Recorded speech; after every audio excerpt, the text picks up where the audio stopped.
والله لقيت حاجة شغلت بالي وقلت بقى أشغل بالكم بيها، يعني حاجة لطيفة جدا. يعني يعرفوا إن الشعب المصري جزء منهم اللي بيدخنوا يعني بيشربوا 4 مليار علبة سنويا. اضرب ال 4 مليار دي في 50 جنيه. 5 في 4 بكام؟ ب 100. كام 5 في 4؟ 4 مليار. يعني بتتكلم في كام؟ 20 مليار في 40. اضربوها في، مش في 4 يا جماعة، لخبطوني. اضربوا العلب دي كلها في ال 4 مليار علبة في 50 جنيه ولا حاجة، هتطلع 200 مليار جنيه مصري.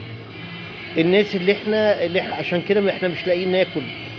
من اسباب يعني اللي بيخلينا مش لاقيين ناكل ان احنا بنصرف كتير على التدخين. لو كل واحد بقى وفر نص سنه، يعني بيشرب يوم ويوم، هنوفر 100 مليار جنيه. تخيلوا ال 100 مليار جنيه دوت لو بنديها الفقراء وغلابه، مش هيبقى في فقير ولا غلبان في مصر. مش هيبقى في فقير ولا غلبان في مصر، بس من فلوس المدخنين. يعني حضراتكم لو انت بتشرب علبه في اليوم، كل يوم اشرب علبه يوم ويوم، هتوفر 100 مليار. وزعها على الغلابه عشان تاكل وتشرب وتجهز بناتنا وتجيب شقق ونعمل كل حاجه. دي من الحاجات الغريبه دي اللي ما بتخلينيش دايما في سلبيات دايما بنعملها، ما بتخلينيش افكر ان الحكومه هي اللي تتصرف فيها. احنا شعب كشعب يعني. شكرا.